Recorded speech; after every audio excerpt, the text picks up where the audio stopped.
madaxweynaha jamhuuriyadda federaalka Soomaaliya mudane Maxamed Cabdullaahi Farmaajo iyo wafdi uu hogaaminayo ayaa ka ambabaxay gegada aadan cadda International Airport ee magaalada Muqdisho isagoona ku sii wajahan dalka Shiinaha halkaas oo la doonayo inuu kaga qayb galo shirka dhaqaalaha Afrika iyo Shiinaha oo saddexdii sanaba mar qabsooma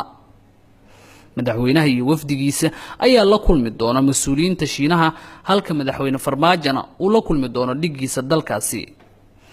Shiinaha iyo Soomaaliya ayaa waxa ay iska kaashan doonaan dhanka dhaqaalaha iyo arrimo kale oo hor leh maadaama Soomaaliya ay ka mid tahay wadamada Afrika dib u soo kabanaya safarka madaxweyne Farmaajo ayaana lagu micneeyay in dib uu u soo laabanayo calaaqaadkii Shiinaha iyo Soomaaliya kaas oo darka ka baxay 1991kii burburkii dawladii dhexe kadib safarka madaxweynaha iyo wuxuu ku qotomo ayaa waxa uu ka warbixiyay wasiirka ganacsiga Soomaaliya Maxamed Cabdi Xayir Maareeye sida la og yahay maanta waxaa dalka ka ambabaxaya madaxweynaha jamhuuriyadda Soomaaliya mudane Maxamed Cabdullaahi Farmaajo oo hogaaminaya wafdi dawladda iyo ganacsato ay ku jiraan oo tagi doona dalka China si uga qayb galo shirka wadamada Afrika iyo China ay ku leeyihiin magaalada Beijing ee dalka China madaxweynuhu wuxuu ka qayb galayaa shirkaas Afrika iyo China oo saddexdii sanaba mar la qabto oo looga hadlo iskaashiga iyo maalgashiga China ku samaynayo wadamada Afrika iyo sidii la isu kaashan lahaa Afrika iyo China Soomaaliya iyo China sida la og yahay waxay leeyihiin xiriir taariikhi ah oo soo jireena iyo iskaashi dhaqaale iyo siyaasad iyo ayay wada leeyihiin dabcan madaxweynuhu muddada uu joogo dalka China wuxuu la kulmi doonaa madaxweynaha dalkaas Xi Jinping ayuu la kulmi doonaa ay ka wada hadli doonaan iskaashiga iyo wax wada qabsiga Soomaaliya iyo China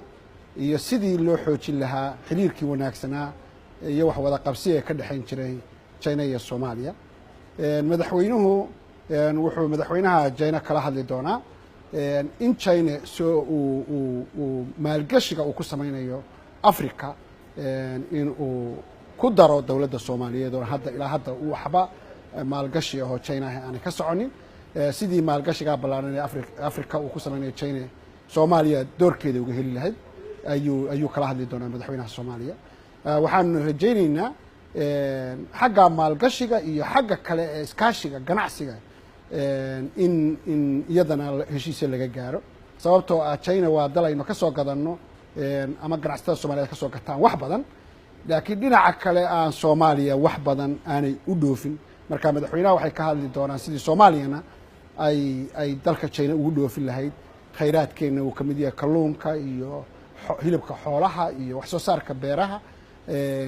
iyo waxyaalaha kale Soomaaliya hodanka ku tahay mahadsantii dawladda Soomaaliya ayaa waxa ay kamid tahay dawladaha ugu xiriirka dheer dhanka saaxiibtinimada Shiinaha marka laga hadlayo qaaradda Afrika waxaan ahay Maxamed Cismaan Daahiye magaalada caasimadda Muqdisho Somali Cable TV